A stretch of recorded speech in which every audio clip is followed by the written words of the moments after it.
Second portion, electrochemical cell പറയുന്നതിന് മുമ്പായിട്ട് comparison of electrolytic comparison of electroplating and anodizing ഓർത്തോണം. electroplating metal is coated with a metallic coat article is coated with a metallic coating. Anodizing article is coated with a non-metallic coating or oxide film. In electroplating, metal to be protected is the cathode. In anodizing, metal to be protected is taken as anode. In electrolyting, soluble salt of superior metal is the electrolyte. In anodizing, oxidizing electrolyte is taken as the electrolyte. അത്രയും കൂടെ ഒന്ന് ഓർത്ത് വെച്ചേ. ഇനി നമ്മൾ electrochemical cells or galvanic cells ആണ് conversion of chemical energy into electrical energy. ഇവിടെ നടക്കുന്ന റിയാക്ഷൻ ഓക്സിഡേഷൻ ആൻഡ് റിഡക്ഷൻ തന്നെയാണ്. Oxidation and reduction simultaneous redox reaction നടന്ന് ഇലക്ട്രിസിറ്റി ജനറേറ്റ് ചെയ്യും. പ്ലസ് സെൽസിനെ ക്ലാസിഫൈ ചെയ്യുന്ന പ്രൈമറി ആൻഡ് സെക്കൻഡറി എന്ന് പറയുന്നു. പ്രൈമറി സെൽസിൽ reaction oxidation reduction occurs only once. അത് റിയാക്ഷൻ നടന്നു കഴിഞ്ഞാൽ സെൽ ഇനാക്റ്റീവ് ആവും. നമ്മുടെ സാധാരണ ടോർച്ചിലൊക്കെ ബാറ്ററിയിൽ ക്ലോക്കിലൊക്കെ ഉള്ള ബാറ്ററി സെൽ റീചാർജബിൾ അല്ല. സെക്കൻഡറി സെൽസ് എന്ന് പറഞ്ഞാൽ റീചാർജബിൾ സെൽസ് ആണ്. റീചാർജ് ചെയ്ത് റീയൂസ് ചെയ്യാവുന്ന സെൽസിന് സെക്കൻഡറി സെൽസ് എന്ന്. വെഹിക്കിൾസിൽ ഓട്ടോമൊബൈൽസിൽ യൂസ് ചെയ്യുന്ന lead acid cell, mobile use ചെയ്യുന്ന ലിഥിയം അയോൺ സെൽസ് അല്ലെങ്കിൽ നിക്കൽ കാഡ്മിയം സെൽസ് എന്നെല്ലാം സെക്കൻഡറി സെൽസ് ആണ്. പ്രൈമറി സെല്ലിന് എക്സാമ്പിളായിട്ട് നമ്മൾ ഡാനിയൽ സെല്ലാണ് പറയുന്നത്. ഡാനിയൽ സെല്ലിൽ ഡയഗ്രാം പഠിക്കണം. രണ്ട് beakers, first beaker anode, second beaker right സൈഡിൽ കാഥോഡ്. ഫസ്റ്റ് ബീക്കറിൽ സിങ്ക് സൾഫേറ്റ് ആൻഡ് സെക്കൻഡ് ബീക്കറിൽ copper sulphate, saturated copper sulphate solution എടുക്കുന്നു. സിങ്ക് സൾഫേറ്റ് സൊല്യൂഷനിൽ സിങ്ക് റോഡും കോപ്പർ സൾഫേറ്റ് സൊല്യൂഷൻ കോപ്പർ റോഡും. ഇത് മെറ്റാലിക് വയർ ഉപയോഗിച്ച് കണക്ട് ചെയ്യുന്നു. ടു സൊല്യൂഷൻസിനെ കണക്ട് ചെയ്യാൻ വേണ്ടി സോൾട്ട് ബ്രിഡ്ജ് യൂസ് ചെയ്യും. ഇത്രയാണ് അറേഞ്ച്മെൻറ്റ്. സോൾട്ട് ബ്രിഡ്ജ് എന്ന് പറഞ്ഞാൽ ഇൻവേർട്ടഡ് യു ഷേപ്ഡ് ഗ്ലാസ് ട്യൂബാണ്. അറേഞ്ച്മെൻറ്റ് ഇത്രയേ ഉള്ളൂ. ഇത്രയും അറേഞ്ച്മെൻറ്റ് ആയി കഴിയുമ്പോൾ തന്നെ പ്രോസസ്സ് സ്റ്റാർട്ട് ചെയ്യുന്നു. സിങ്ക് റോഡിലുള്ള സിങ്ക് ആറ്റം ഓക്സിഡൈസ് ചെയ്യുന്നു. സിങ്ക് ഇൻ സിങ്ക് സൾഫേറ്റ് എന്ന് പറയുന്ന ആനോഡിൻ്റെ ചാർജ് പക്ഷേ നെഗറ്റീവാണ്. നമ്മൾ അങ്ങനെയാണ് പഠിക്കുന്നത്. കാരണം ആനോഡാണ് ഇലക്ട്രോൺ ലിബറേറ്റ് ചെയ്യുന്നത്. അതുകൊണ്ട് നെഗറ്റീവ് ചാർജും cathode has positive charge. So zinc in zinc sulphate zinc സൾഫേറ്റോട് കോണ്ടാക്റ്റിലിരിക്കുന്ന സിങ്ക് റോഡിൽ നിന്ന് ഇലക്ട്രോൺ ലിബറേറ്റ് ചെയ്ത് സിങ്ക് അയോൺ ആയിട്ട് സൊല്യൂഷനിലേക്ക് വരും. ആ ഇലക്ട്രോൺ മെറ്റാലിക് വയറിലൂടെ കാഥോഡിലേക്ക് എത്തുന്നു. ഡിഫ്ലക്ഷൻ ബോർഡിലുള്ള ഡിഫ്ലക്ഷൻ കാണിക്കും. കാഥോഡിൽ മൂവ്മെൻറ്റ് ഓഫ് ഇലക്ട്രോൺസ് ആണ് ഇലക്ട്രിസിറ്റി ജനറേറ്റ് ചെയ്യുന്നത് നമ്മൾ പറയും. ആ ഇലക്ട്രോണിനെ കോപ്പർ സൾഫേറ്റ് സൊല്യൂഷനിലുള്ള കോപ്പർ അയോൺസ് അക്സെപ്റ്റ് ചെയ്ത് കോപ്പർ ആറ്റമായിട്ട് മാറുന്നു.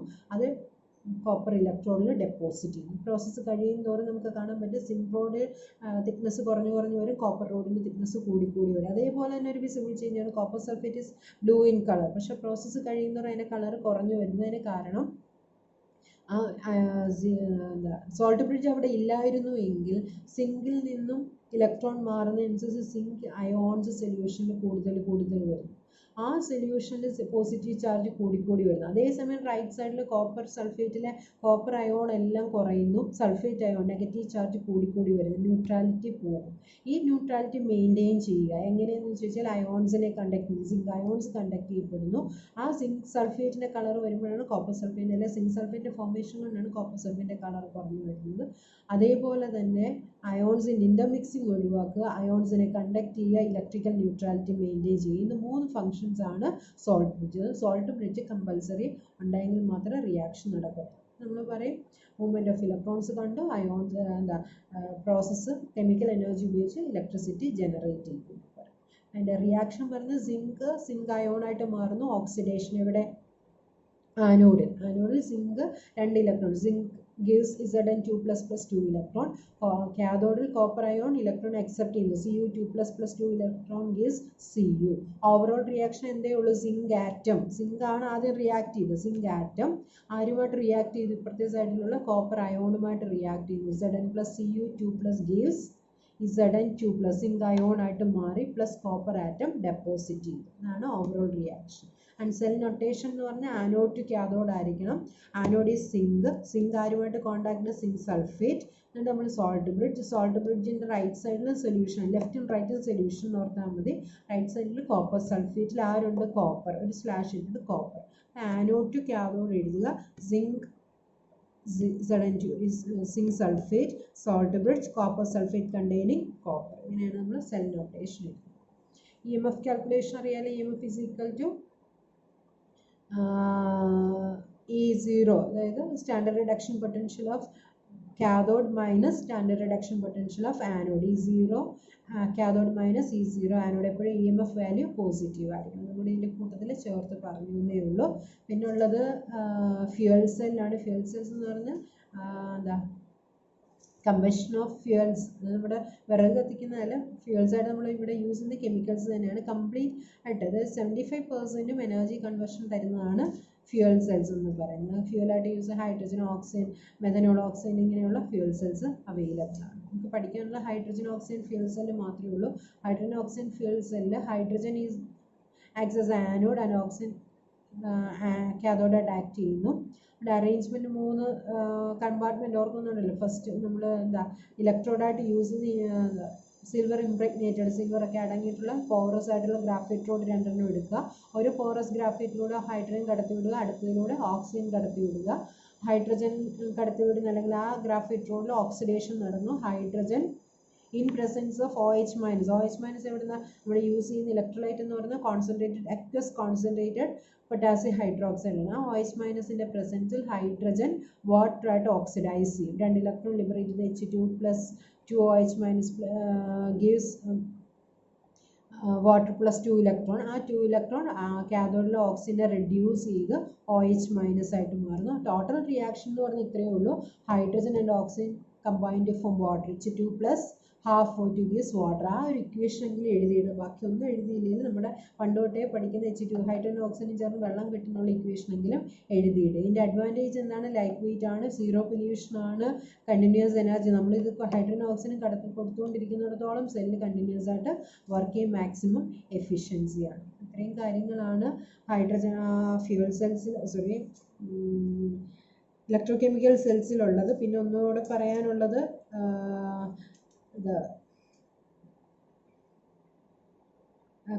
Comparison of electrolytic and electrochemical cells ചോദിക്കുന്ന ഒരു ക്വസ്റ്റ്യൻ ആണ്. ഇതിനകത്ത് ഈ മൊഡ്യൂളിൽ 3 കമ്പാരിസൺ എന്തായാലും ഉണ്ട്. ആ electrolytic cell and galvanic cells ചോദിച്ചാൽ ഫസ്റ്റ് നമുക്ക് എഴുതാം anode is positive, electrolytic cell anode is positive, electrochemical and cathode is negative. In electrochemical cell anode is negative and cathode is positive. പിന്നെ നമ്മൾ പറയുന്നത് ഇലക്ട്രോലിറ്റിക് സെല്ല് സിംഗിൾ കണ്ടെയ്നറിൽ റിയാക്ഷൻ നടന്നു. Electrochemical സെൽസിൽ 2 കണ്ടെയ്നറിലാണ്, half സെൽസിലാണ് reaction നടക്കുന്നത്. Electrolytic cell salt bridge വേണ്ട, electrochemical സെൽസിൽ salt bridge വേണം. Electrolytic cell reaction നടക്കണമെങ്കിൽ energy supply ചെയ്യണം, electricity supply ചെയ്യണമായിരുന്നു. ഇലക്ട്രോകെമിക്കൽ സെല്ലിൽ കെമിക്കൽ റിയാക്ഷൻ നടന്നിട്ട് ഇലക്ട്രിസിറ്റി ജനറേറ്റ് ചെയ്യുകയാണ്. 4 പോയിന്റ്സും കൂടെ ഓർത്ത് വെക്കുക. അത്രയാകുമ്പോൾ പിന്നെ ഉള്ളത് ഇലക്ട്രോകെമിക്കൽ സീരീസ് ആണ്. അതുകൂടെ പറയുമ്പോൾ ആ മൊഡ്യൂൾ പോർഷൻ തീരും. പിന്നെ ഇത് മാത്രമേ ഉള്ളൂ, കൊറോഷൻ മാത്രമേ ഉള്ളൂ. ഇത് വലിയൊരു മൊഡ്യൂൾ ആയതുകൊണ്ടാണ് ഇങ്ങനെ ചെറിയ ചെറിയ പാർട്സ് ആക്കുന്നത്. Electrochemical series means arrangement of elements in arrangement of various elements.